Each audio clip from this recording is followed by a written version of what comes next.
Giants ગ્રુપને Dwarka અધિવેશનમાં સૌથી વધુ award પ્રાપ્ત થયા।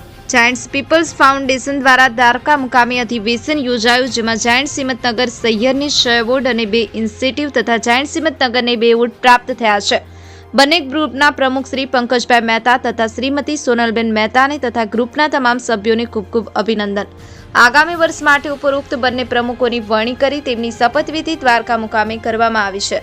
બંને ગ્રુપ દ્વારા હિંમતનગરમાં ગયા વર્ષે ખૂબ સારા સેવા કાર્ય કરવામાં આવ્યા છે। એબી ન્યૂઝ ગુજરાતી રમેશ સત્યની સાથે।